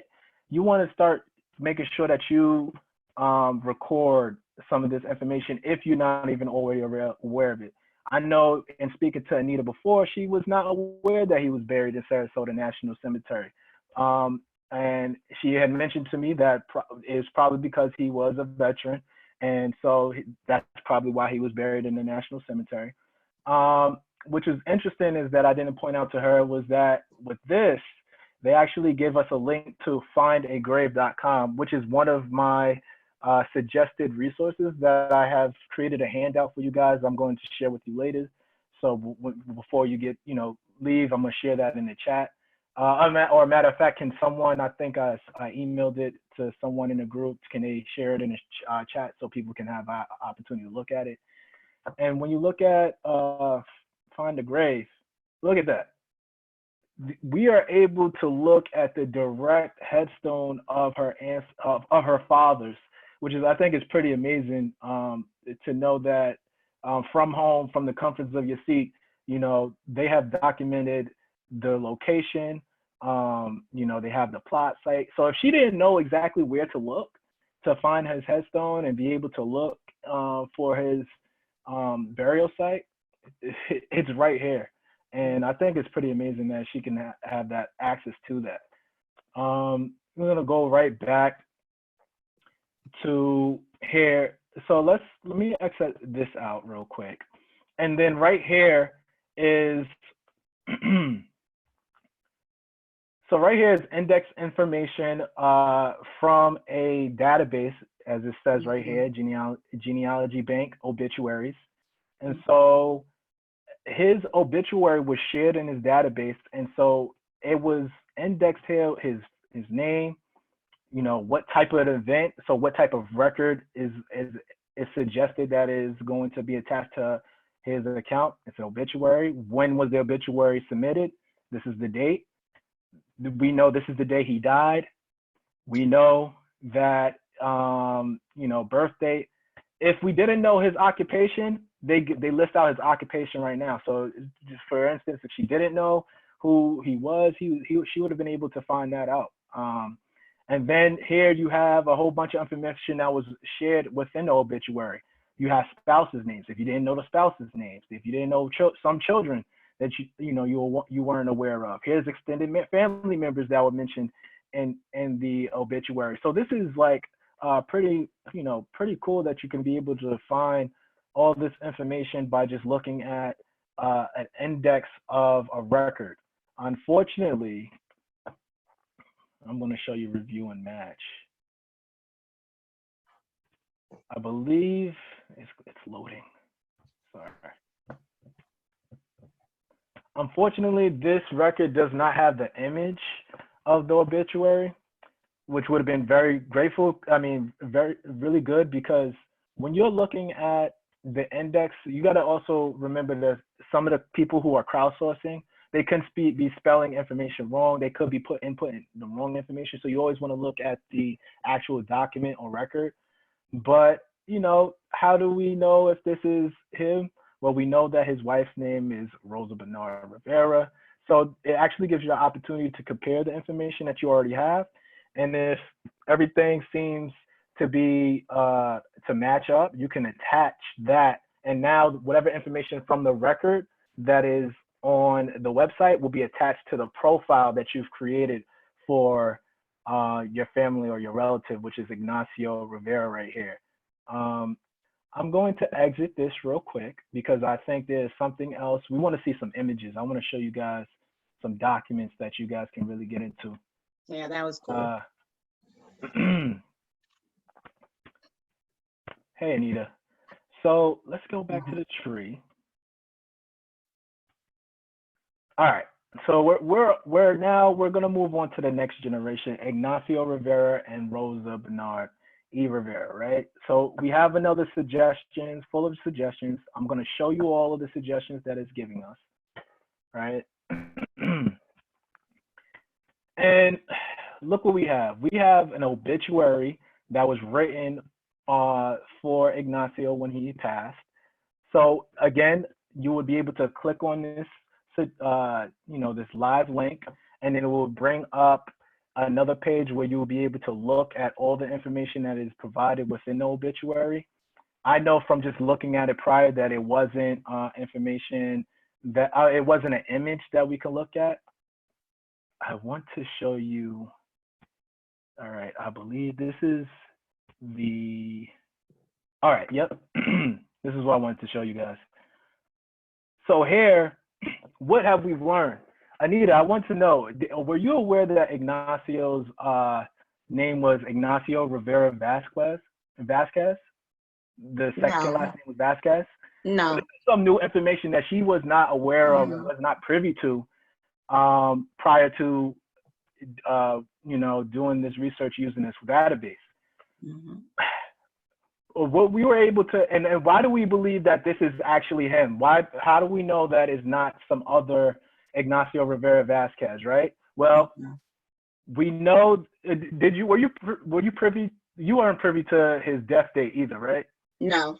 No, but you were privy to who is his spouse, right? Relations. Yep. Right, so we know that that's his wife. And Right. so when you click, so now here's some new information did not have, we can collect it, we can document. We know his death date, right? We know his birth year, or what is his suggested birth year, right? And did you know his mother and his father's name prior to this? No.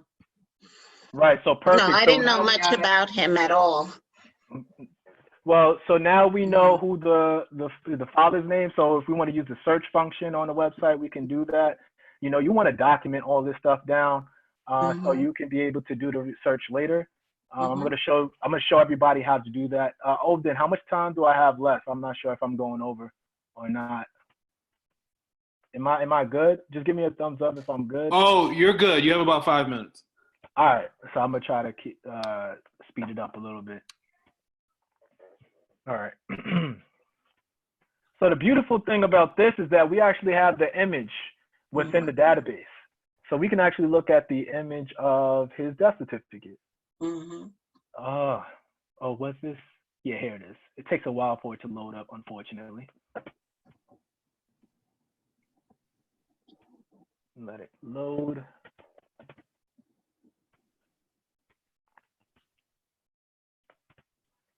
Did not expect it to take this long to load.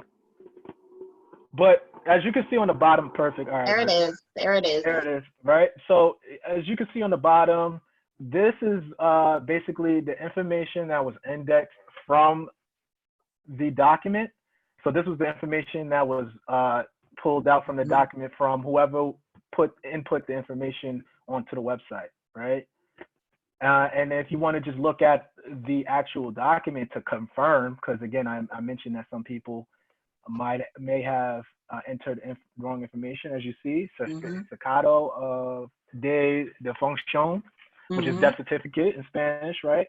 This is the Department of Health, right? Here you have, his name. You have the date, the birth, the date that he died. You also, what else do we have? You have the wife, right? You have the year where you, this is all information that is taken down from whoever is processing his death certificate, right? We have the location of where he lived. I'm not sure, I can't make out the name or the section, the city, Pueblo of Guayama, okay. And then what else do we have? Here we go. His parents' name, Martin Rivera and Aquilina Vasquez, right? So we have all, and what also do they provide us? They provide us where they were born, right here. So, you know, everybody is born in the same city. So whenever you want to use the search function, Anita, to be able to search their information, you'll be able to use that same city. So, you know, you can kind of narrow your search when you use the search function. Right? And over here, it usually just, you know, provides the information on why or how he died or what have you. That's the, you know, that's the, you know, standard death certificate information that they provide. And so you have the opportunity to print, download the document for your own, you know, storage purposes, you know, which I think is really, really neat. Again, as Timothy has mentioned before, a lot of these organizations know that people are looking for documents for their, you know, to recover their ancestral information, and they charging you money for it. Where here you could just literally using a free website, print it off, and you'll be able to, you know, or save it for yourself for later to use. All right. I just want to back out. I said you said I had 5 minutes. I feel like I went over the 5 minutes. You still got 2. You still got 2 minutes. Got 2. All right. So let me just go ahead. I'm going to go straight to the search function real quick before, you know, I wish I had more time to show everybody things, but just real quick. All right. So now I just clicked on the search function. So now this is another way to for you to be able to search for ancestors information. Now we've already took note of, you know, the parents' name, Ignacio's parents' names, which is her grandfather. She had no prior knowledge of before today. And we have the year that he was born. You have the death date. So we can actually type in, I'm going to type in Ignacio. And I'm going to type in his, and then we also knew that she knew there was a Rivera, but she didn't know Vasquez, the second last name. And I'm just going to, let's see. Date of birth. Oh no, you know what? I don't want to, again, oh, this is another thing I wanted to point out to you guys. Whenever you're putting information in on the search, is the same suggestion that I gave you earlier.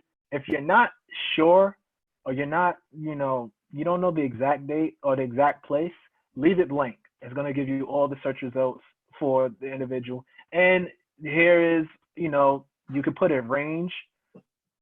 You will usually want to put like 2 years or 3 years after the suspected date that you might think. So we saw 1985. So I'm going to put 1982 to like 19. No, 18. No, 18. I'm sorry. 1895. 1895. Thank you for the. So 1892 to 1897. So let's put 98. Right, and then we're just gonna throw a search on Ignacio and see what comes up. And I've already done this earlier, so I you know, I know what I'm looking at. But like, you know, usually when you put a name and information, you have these type of, you know, I'm sorry, I gotta move this back up here. This icon right here tells us that they have an image of the document, which is perfect. So we earlier just looked at this, which was the death date, right? Which is the death certificate. And let's go and like kind of see now. I don't think this is Ignacio who we're looking for, because No. Teresa Rivera, right? But as we scroll down, I was able to find, because of associated names, their marriage certificate. This is when they were married. Did you know when Ignacio Rivera married your grandmother Rosa Bernard? Did you know? So this is actually we can actually see. Oh, that's very cool. Access the marriage certificate.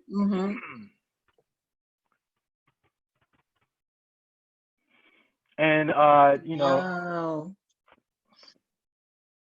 here it's all in Spanish, so you know, bear with me. I'm not too privy in speaking or reading the language, but in the indexed information, you see there are 2 marriages that are indexed here. Right? so I'm sure that one page is for one marriage and the other page is for another. Mm-hmm.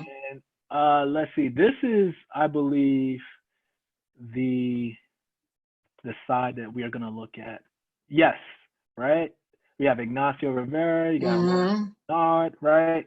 So this information is basically laying out, you know, Mm-hmm. what took place, who were the witnesses at the marriage, Wow. where people were born. You see, Yeah.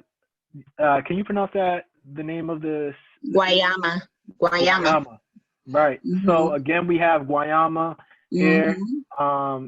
You have Rosa Bernard, her name is there. So I'm very confident this is their marriage certificate. And I think what, for me, and I think Anita will agree with me, when you find these type of vital records of your ancestors that you know, you didn't think that were accessible, or you just had no clue of, it's kind of like, it brings life. It brings life to the individual in a very remarkable way. Here you see the age he was when they got married, 27 years old. So now again, with the 27, and we know the date, we can subtract 27 from the year, and then that'll give us a more precise year of when he was born. So you got to kind of be a detective, and when you find information, see how you can plug that information to knowing or being able to further search more information on your ancestors. You know, we have the father's name. Now, here we go. We have the spouse. Did you know the spouse's father's name? Okay. Jermaine, you got about a minute. Okay. Okay. All right. Were you aware of the spouse's father's name? No, I knew little about him. So that's very cool. Santiago, but were you aware that spouse's mother's name was Mercedes Reyes? Yes, that I knew about her. I knew more about her. Yeah. Okay. All right. But again, once you start digging and you start being able to, you know, access different documents and records, I think this resource is incredibly great for people to be able to access at home, free of charge. All you need to do is use an email. You don't want to upload your information, so you know you don't want to build your pedigree or your tree on the website for privacy issues, because it is an open source website, so people will be able to look at your information. You don't have to. You could just search. You can print the documents. You can download the information, and you don't even have to record the information onto the tree. I'm thinking, there might have been one more thing that I might have wanted to touch on. I can't think of it right now. Oh, yes, the document. I'm not sure. Obden, was you able to send that document on the chat that I sent you all? Yes, Timothy was able to upload it. Okay, awesome. Thank you, Timothy. So on that, I'm just gonna minimize this real quick. I have it already set up on my. On here, you know, I've basically laid out 10 resources that you'll be able to use from home that are free. Here, you know, the family search, I've already, resources for genealogists and family history. This is from the National Archives. It's a free online website, resource that gives you tips on how to start your genealogical research. You know, maybe you want to learn, and it's funny, Anita, I think the other day you asked me, well, how would you go about accessing vital records if you don't know certain dates and stuff of that sort? The CDC has where you would write your vital records, like how would you go about applying for it, depending on the state. So if you was to click on that link, it brings you to the website and it will show you each state how you would go about finding or gaining access to that. I put Chronicle in America on here, which is a newspaper database, because of course newspapers, they have obituaries. You want to be able to, you know, search newspaper databases that have obituaries in them, that can give you more information for you to further your research. Here is a very interesting resource, Slave Voyages, which is a website that was put together by, Emory University and a couple of other institutions. And basically, it has documented all the voyages during the transatlantic slave trade. And so if you're able to, be able to find out where your ancestor first landed in American soil, it was a very structured system, the slave trade. So you're able to, from this database, knowing the boat's name, where it's set sea from what region of Africa. So you can actually kind of pinpoint without DNA testing what region your ancestors may be from, if you're able to locate where they first was brought to the Americas. And I think it's a really good resource for people to know about, especially Black, Indigenous people of color. And yeah, so the rest of the resources I kind of given a little description. And then one last thing I want to mention. So during the COVID 2019 pandemic, the New York Public Library and Brooklyn Public Library are providing free access to Ancestry.com using a library card. And as long as you have your library card number and you have your PIN number, you can access Ancestry, and then you could be able to cross-reference the documents and records you find there and family search. Wow. Yeah. Great. Thank you, Jermaine. No problem. Amazing. That was fun and very shocking in many ways. Thank you. So, Obden, I guess if you want to open up the floor for questions, we can go ahead and do that now. Yes. So how do I take it off? Do I pause there? No, I can. I'm going to reclaim Okay. host, which I'm going to do, and then I'm going to. I know that there's some people that are in the waiting room, so I'm going to allow them in. Okay. I don't see them now. Okay. And I guess if there are any questions, please put them in the chat.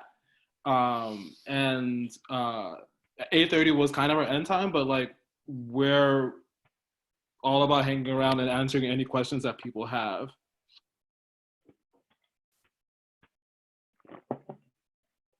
And then Jermaine, I'm gonna ask you to stop sharing. So yeah, so I just click pause, or stop video? Yeah. Okay. No, that's not it. That's just mine. Yeah, no, at the top, go to view options, and there's an option for stop sharing. The top, I'm sorry, view options. I don't see it. Oh, there you go. All right. Mm-hmm. Gotcha. So yeah, if there are any questions that were asked early on or now, please just type them in the chat and we'd love to discuss. One person's asked, oops. So one question that's being asked from Fine Line is, this might have been asked, but what if your ancestors are foreign born? What country records could be accessed?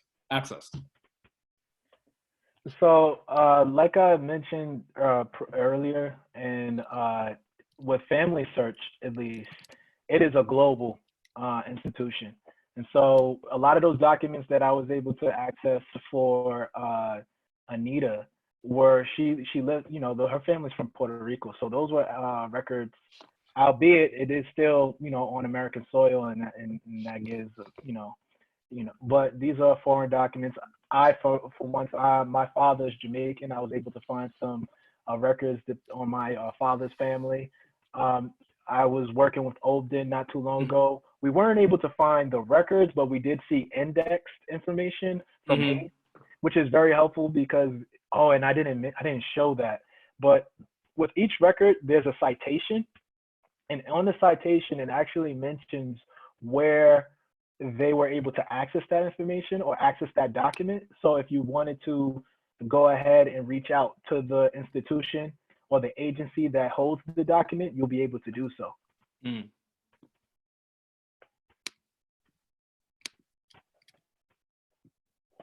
Okay, great. Question in the chat regarding name changes.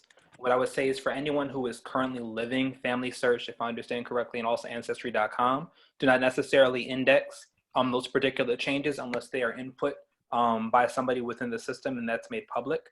But if you're looking at an ancestor whose name also may have changed, you may find that the name shows up in multiple ways. My grandfather, for example, who was from North Carolina, his middle name was originally, he was born William Farron. He changed his middle name to William Farley. You don't necessarily see a document of that name change, but you also see it listed on the birth certificate. And by the time his marriage certificate hits, you see that it is a different middle name, but still born in the same location, same birth date, same birth time, which is also helpful.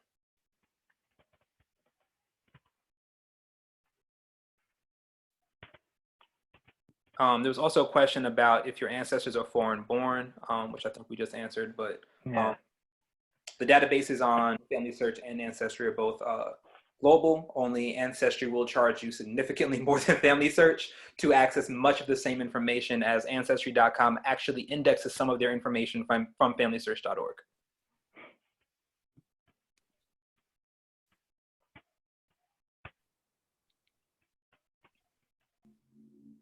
So there's a question from earlier, which is the information, I think you've answered this, but is the information that user generated in the family tree private to our user, or can anyone search and discover this information? Yeah, I had mentioned it before, but when you do sign or you click on the terms and conditions, it does mention that, it is an open access website. So other people do have access to that information, which is why I suggested if you wanted to just print your documents rather than, input a family tree to be able to to find records, you can do that. Or you can also, and I haven't mentioned that either, but you can always delete a tree just so it can kind of give you suggestions. And then once you find those suggestions, you can also delete the personal profile cards that are connected to your information or what have you, and it won't be, it just won't, it'll be going. And I know you've mentioned before that one of the benefits is that other people can, if you create these profiles, other people can access it who are family, and that makes for another connection. Yes, definitely. For me, when I had done mine, I was able to come across a cousin, I forget how I'm losing my mind right now, but not a third, like a fifth cousin. So someone way down the relative tree that I would never have gotten in contact with. We actually shared information to kind of help each other with our research and try to find more information. So yeah, that's definitely true. Also, Jermaine, people are asking for your Instagram handle. Oh, I'll just type it in. One question we have is, any suggestions for using these digital resources in oral history interviews with living family members?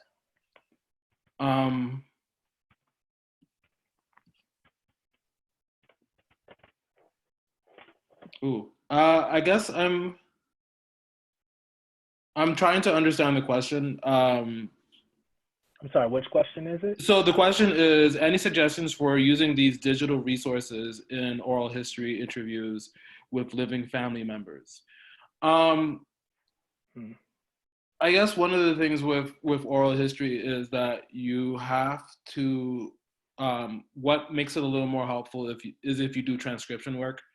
And a website that I'm going to suggest is trint.com, where if you develop an account, you can create, it helps, it transcribes it to a point for you, through a program or an algorithm, and then from there you have to kind of edit it. And from there you can, I think, you have a lot of information that you can pull because you have full names, places, and you can put that, you can download that and migrate that into other systems. I hope that answers some of your question, but either Timothy or Jermaine, please feel free to I chime can in. take the personal side there. Also, I've been thanks Thanks. for sharing that because I've done transcriptions of just putting the headphones on and listening to do a 3-hour long interview, and doing that is very painstaking. Although Yes. rewarding. Yeah. I mean, it makes you think about whether you want to put in the stutters or not. Yeah. And but in terms of like sharing your research, what I would say, I didn't necessarily find sharing the research beneficial for my oral history interviews, but I did find it helpful in terms of like, particularly with family members, accountability, when they would have questions about, well, what are you doing with all of this stuff? And it's a way that you can actually like continue to have them to be a part of the process. These are the family group sheets. Well, I mean, that's kind of an antiquated way of looking at it, but this is the information I have on Family Search. This is the information I have on Ancestry. Let's take a look at this together and see what we can verify and match up from what you told me versus what I'm seeing in the records. This record is saying the date is for this person.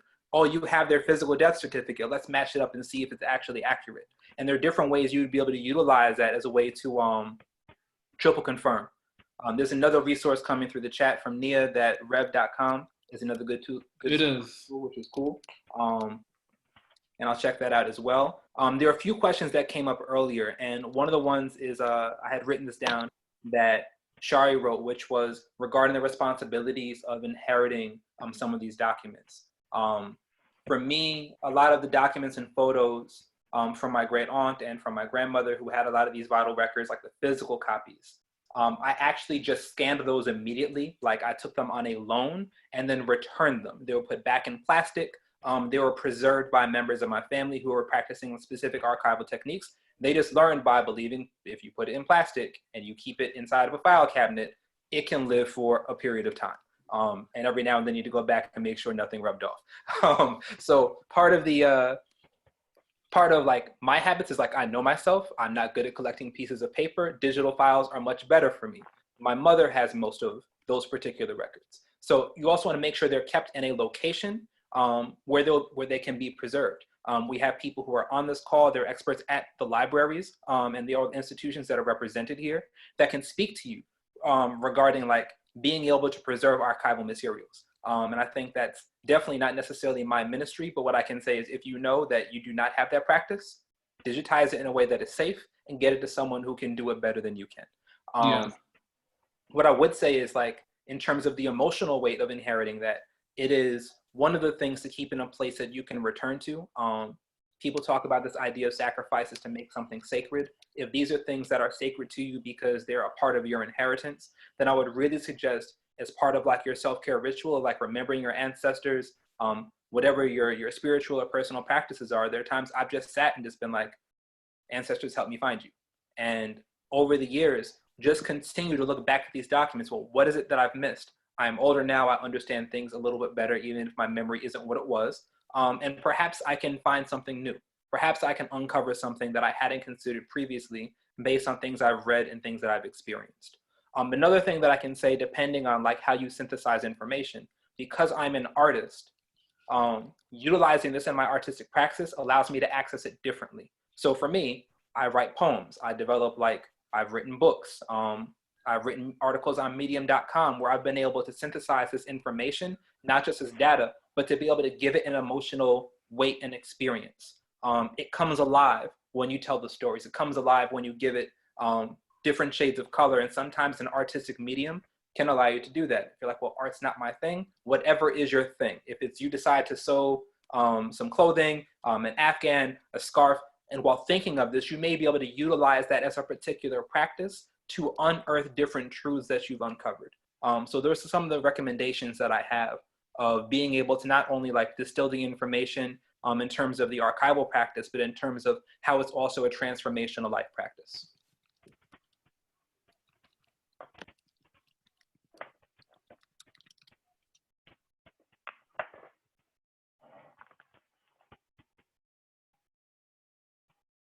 If anyone's interested, I can drop a link in the chat for the articles that I had mentioned. And, you know, it's really feeling like I'm coming full circle. My great aunts and great grandmother were interviewed as part of an oral history project by the Port Washington Library in Long Island, New York, by someone very much like Obden. And I'm like looking at somebody like Jermaine who has like the same skill set as my professor in terms of like this level of depth of knowledge of this level of research. I think it is great for us to continue to pass on this information. If you want to see what that looked like 50, 60, 70 years ago, there's some resources online where you can actually look at oral history archives and see how this practice has continued to transform over time. Mm-hmm. One of the things I wanted to piggyback on is when you were discussing like scanning the documents and returning it to the person. In archives, that's called like a post-custodial practice. And basically it's understanding that you have an important document, but like you just need the informational value and like keeping it with the person that already has it. So it's like being a museum, but in a good way, because you don't like take the thing for you for, you don't take the artifact for yourself forever, but like creating a scanned document of it is like you have like created another source of information, and it's digitized, so it's living in another way, and that there is a lot of practice in digital preservation, but can be more helpful for you in regards to disseminating these records and like migrating it towards other platforms that you want to share this information on.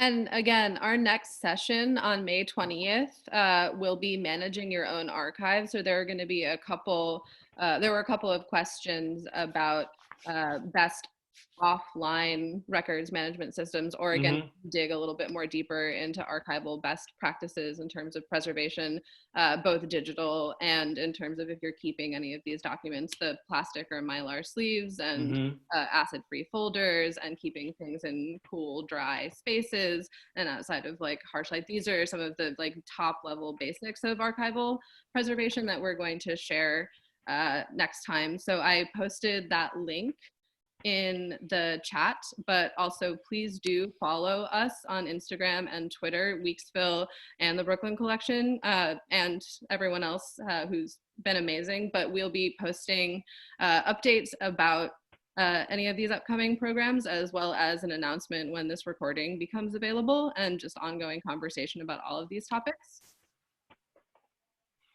And thank you again to everyone for coming and for everyone who presented. Yeah.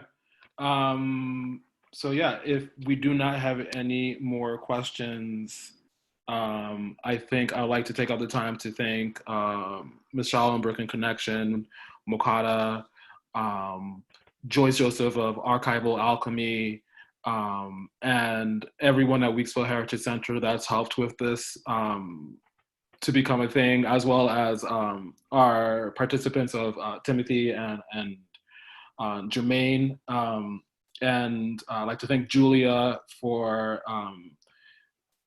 putting a lot of the comments that were really helpful in like keeping track of everything, as well as all the links. And I'd like to thank everyone for coming out this evening and attending this workshop. I know that everyone's going through a lot during this time, and that in some ways this was probably a helpful reprieve, but it's really great to come together at moments like this and have a conversation about the importance of history and personal history and family history. So I'd like to wish everyone a good evening, and like if there are any other comments, please make them, but I think we can all log off and enjoy the rest of tonight. No, I just, before I get off, I just want to say thank you for everybody. Obden, thank you for reaching out to me and being a part of this program. It was great. It was a great program. Timothy, it was a pleasure meeting you. I had an amazing time, putting this together with you guys and being able to come up with the type, as we kind of figured out what this was going to look like. I'm just really excited. I'm really happy that the way it turned out. And I hope people take this as an opportunity. They're stuck at home, they're not able to go out, they're not able to do a lot of the things that they would like to do on a normal basis. Well, if you have time, do some genealogical research from the comforts of your home. That hopefully this is something that you can be able to use for now, especially during these times. Obden, thank you again. Jermaine, it's a pleasure meeting you. It was great trying to build a relationship virtually over the course of the past few months. And I'm just really grateful to be able to be on this panel as a genealogist and to continue to work with Weeksville and with NYPL and all the amazing folks who've helped put this together.